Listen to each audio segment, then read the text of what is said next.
You arrogant because you think that the Most High won't even judge you. You allowing this man, you leaders are allowing a man in the congregation to sleep with his mother. And y'all are arrogant because y'all ain't doing nothing about it.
We've been over the past, 3 weeks, we've been teaching on demonology. And I think this is one of the areas that's been very important. One of the big misconceptions, or an area that's really not completely understood and not much talked about. Most of our thoughts and our theology about demonology has come from embedded theology, growing up, watching movies, hearing certain things, people, demons running around on the loose everywhere. And we've got to the point religiously we've made everything a devil, from tire going flat to light blowing out of the house, to lights getting cut off. You didn't pay the light bill, so you called the light bill company a devil. Everybody's a devil. Everything's a devil. Devil trying to chase everybody down, right? Or demons on the loose. And so I think that's very important for us to theologically understand, because in order for us to understand the authority and the position that we have that was given to us by the Mashiach, we have to also understand the powers that are against us. And we have to also understand who's against us, how these things operate, how these things work. Do they just do what they want to do? Our first part of the series, who remember the first series that we did, the first part of understanding demonology? What was the first lesson? Y'all know it. Boom. I'm going to do that. I want to make sure you're retaining. That's why I ask these questions, not to embarrass. What was the first one? Nope, that's not it. What was the first one? Come on now. Who taking notes right now? I got the wrong folder. Who taking notes right now? Who was here week 1 when we first did part 1? What was it? Devils and fallen angels. That was the first one. What was the second one?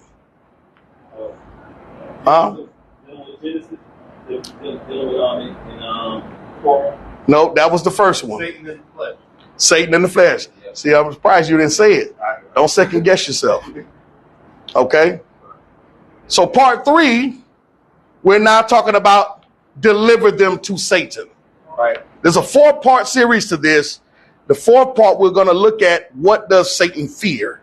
That is going to be the last part to this. Hopefully we can do it next week. If not next week, well, we won't be able to do it next week. We'll finish it up after next week. Next week, we'll be having SFC here, our overseer Frazier, and SFC will be here. And then on Sunday, we'll be Next weekend it'll be 2 days of worship and gathering and things like that. That will lead us into a whole week of Impact Week, which will be on Zoom, and it will conclude on the 10th through the 14th. We will be on Zoom, and then on the 15th we'll conclude it in person in Murfreesboro, Tennessee, with our congregation at Yahuwah Speaks. Okay. Yeah. So we're going to deal with part 3 of this today. Now let me ask y'all this: have y'all ever heard the saying, "To be out of the body, to be in the presence of the Lord"? Y'all ever heard that? What is that? What did that mean to y'all? Right, to be absent from the body. What does that mean to y'all? It means the spirit that God breathed into you, that ruach, goes back to where it came, and that flesh goes back to the ground whence it came. Okay, what else? Who else? Means you're dead. Does it mean like leave your earthly desires behind when you're dealing with the Most High? Okay, who else? There's no wrong answer. We're here, we're learning. This is kind of the setting here, right? It's kind of what we do. This is what we do in Boom Academy, but it's just transitioned into our worship service, because some messages you can't preach. Some messages you just have to teach, right? And sometimes you have to slow things down to make sure the people are grasping. It's good. We're going to run. We're going to have a good time. We're going to shout. We're going to do all that stuff. But my main thing at Boom is we're going to have a good time and we're going to know something, right? That's our main thing. So when we have these conversations, it's not to embarrass anyone. If you shout out a wrong answer, there's nothing wrong. This is how you learn. This is how you grow, right? So what else? What else? Who else? Anybody else want to take a shot at it? What does it mean to you? Go ahead, Elder. When John got taken up by the Spirit, okay. It was shown stuff in Revelation. Okay. So So when I ask you, what does that mean to you? I'm asking. So let me ask you this: is that something that you've studied, or is that something that you heard? Is that a presupposition, or is that an indoctrination, or what is that? That's something that we've been hearing, or tradition. Or tradition. What if I tell you it has nothing to do with that? What if I tell you it has nothing to do with ascending into heaven? What if I told you it has nothing to do with dying?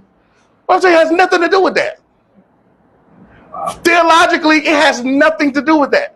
That's a saying that we've grabbed hold on and we've taken and run with that, but it has nothing to do with whatever we perceive it is, whether it's through religion, whether it's tradition, any of that. There's a whole lot of sayings that we have in the scriptures that we say or that's not biblical. It's a lot of sayings that we say growing up in church. It's not biblical, right? It sounds good, but it's not biblical, right? So let's get into this. So we're going to look at this because this is very important to look at. It's not a long lesson, but it's an important lesson. And are you guys familiar with that quote, delivered? It should be delivered him, but I said them because, it's just more than one person people have used this or talked about, right? But in the scriptures, it deals with this one particular person. Are you guys familiar with this passage? That's the one the man was sleeping with his stepmom. Okay, all right. Well, that's correct. In our modern day, it would be stepmom. In antiquity, in Israel's culture, there's no such thing as step parents.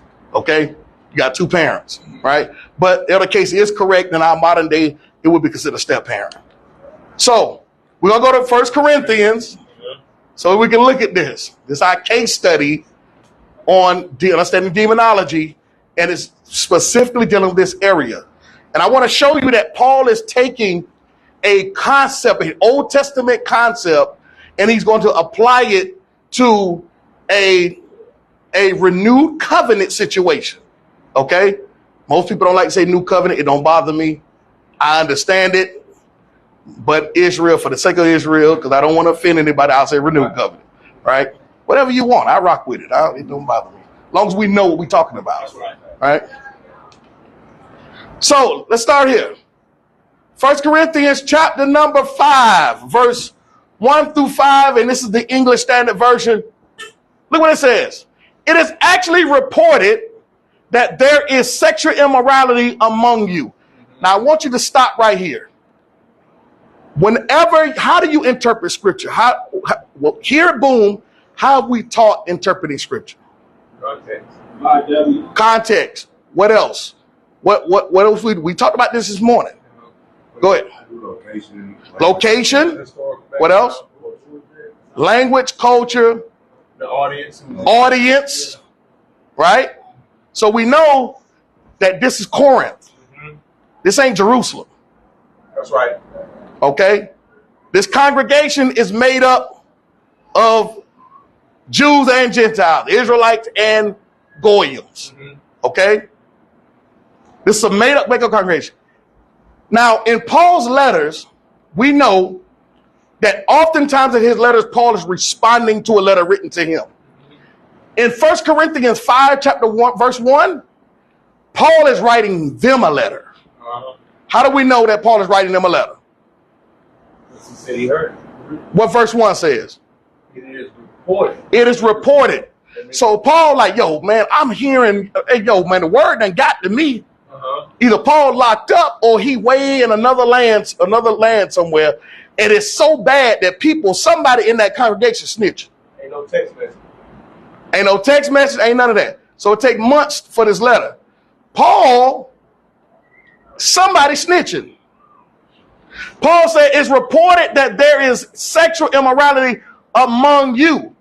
Now, this type of stuff is secret in the community. Sexual immorality. So this ain't somebody that's down the street that don't go to church. Right. There's somebody in the service, that fellowship among the body. They say, yo, Paul, I ain't with this. Now, these persons probably ain't saying nothing. They probably quiet. They know and see what's going on, or they could be in leadership, see what's going on, and they know that this is going on, but the leadership doing nothing about it. Everybody know that he around here sleeping with his father's wife, his mother. Everybody know he's sleeping with his mother. Ain't nobody saying nothing. Everybody cool with it. Well, and here's the thing: in times of that day, it's no different than today. When somebody has some form of influence and rank in the congregation, people turn the blind eye to their sin. well, if they're a big tither, especially, boy, you giving money, I don't want to say too much to ruffle your feathers because you might leave. So everybody know there's something going on. But look what it says. He said it's reported sexual immorality among you, and of a kind. So there's a kind of sexual immorality. This kind of sexual morality is not even tolerated even amongst the pagans. I know. Wait a minute. This is a body of believers doing things that the pagans don't even do. Oh my God. Wow. It's so bad. Whatever this sexual immorality is, and how they getting down, even the pagans don't even choose their father's mother or their father's wife. So how in the world can this community of believers allow this to take place? But look what he says here. He says, it's not among the pagans. For a man has his father's wife. But look what he says. He says, and you are arrogant. You arrogant because you think that the Most High won't even judge you. You allowing this man, you leaders are allowing a man in the congregation to sleep with his mother. And y'all are arrogant because y'all ain't doing nothing about it. Y'all think it's cool, it's hid, don't nobody know nothing about it. Y'all think that the Most High can't see everywhere? Or y'all think since Paul ain't with y'all, y'all just gonna do what y'all want to do. But Paul got something for him. Look what he says here. He says, ought you not rather to mourn? Shouldn't this be sad to you that a man is doing this? It don't even bother you. You don't even have no conviction. So therefore, you gifted, but some of y'all ain't even got the Holy Spirit. Because you're not even convicted by what he doing. The conviction about what somebody else is doing wrong in the congregation should bother you. Because you attend the congregation. If it don't bother you, then we got to question, well, wait, hold on. If they doing sin in the congregation and it don't bother none of y'all, then wait, it's a problem. It's a problem. Some of y'all not even convicted by it. So then, wait a minute. We have to figure out what kind of ruach y'all got. Because y'all not even concerned. This, y'all should mourn not only for his sake, but y'all should mourn for the sake of the congregation, that judgment don't come on the house because of that person. Come on now. That's right. Look at this.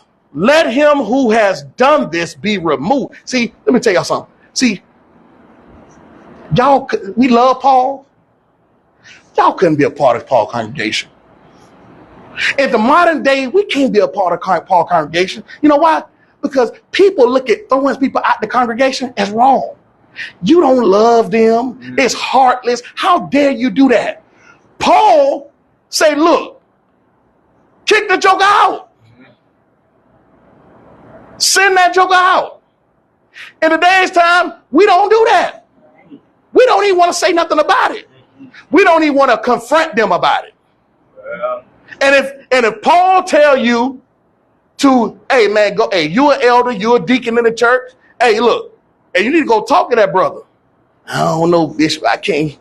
I don't know if I can do that, man. Hey, what Bishop talking about, man? No, he the bishop, he go talk to him. That's what they gonna say. That's what they say. He the bishop, he go talk to him. I'm cool, but I can teach, but I can't deal with them tough issues like that. Paul is saying, look, Paul ain't saying wait till I get there. He ain't down. That's right. Paul not saying wait till I get to the Congress. Yo, I'll be there in 3 months. Wait till I get there. I'm gonna deal with it. Paul say by the time 3 months roll around, all y'all gonna be doing it. Come on. So Paul said, look, he said, remove him from among them. Now look, here's it. Remember I asked you about that be absent from the body? Look what Paul say. For though absent in the body, watch this, I am present in the spirit. Paul say, I ain't there in Corinth, but the spirit telling me everything going on. And Paul also used what we talk about, overseer phrase. He always talked about using prophetic integrity. Paul used prophetic integrity in verse 1. He said, I heard about it. Paul ain't saying the Ruach came to me and say, hey, that's what's going on over there. Paul said the people talked about it first, then I consulted with the Lord. And as I consulted with the Most High, then I turned around. I'm writing y'all a letter because I didn't reach out to y'all before.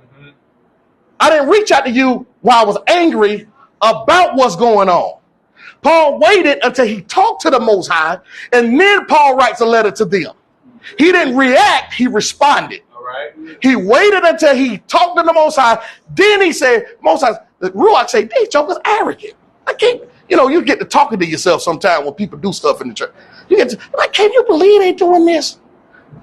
Paul in his place, wherever he's located, he's like, can you believe this? So he has to consult with the Most High because he's a man of the Ruach. He's a leader of this congregation. He planted this congregation in Corinth. He planted the leaders there. He put the leaders in a position of authority. So he also know by his apostolic authority that Paul can also let them know, you think because I ain't there, you don't think I know what's going on. Yes, I'm absent in the body. I'm absent from among y'all, but he said, I'm present in the spirit. He says, and as if present, he said, I'm so present in the spirit, it's like I'm there. I done petitioned the Most High. I done talked to him. He done revealed things. He done showed me in a vision. He done talked to me in my being. It's like I'm there. I can tell y'all everything going on and whoever else doing what. When you have that form of apostolic authority and the Most High placed you in position. Let me tell you something. When I was doing evangelism work, my senses, my spiritual senses and my discerning of spirits was not as high as when I started pastoring. There's a shift that takes place because the Most High put his people into your care. And therefore, as a pastor, as a shepherd, as a nurturer, you have to know each individual person within that congregation. And you have to know them differently. That's how a true pastor deals with people differently. I can't deal with one person the same way I deal with the other person. So I have to make sure that I'm so spiritually sensitive to the Most High that when I talk to him, I cannot go to you and deal with you on things without talking to him first, because I need to make sure that I'm approaching, for one, the right way with him, and second of all, to make sure that the wisdom and whatever he gives me to give to you, that it's not coming out of my flesh, that it also be a benefit to you. And this is what Paul is saying here. Look what he says. He says, I have already, let me go back. He says, and I'm in the present with you. He said, I have already pronounced judgment on the one who did such a, wait a minute. We talking, you can't judge nobody. You can't judge me. We start pulling that Tupac theology, right? Only God can judge. God can judge me, right? Paul said, I judged the matter already.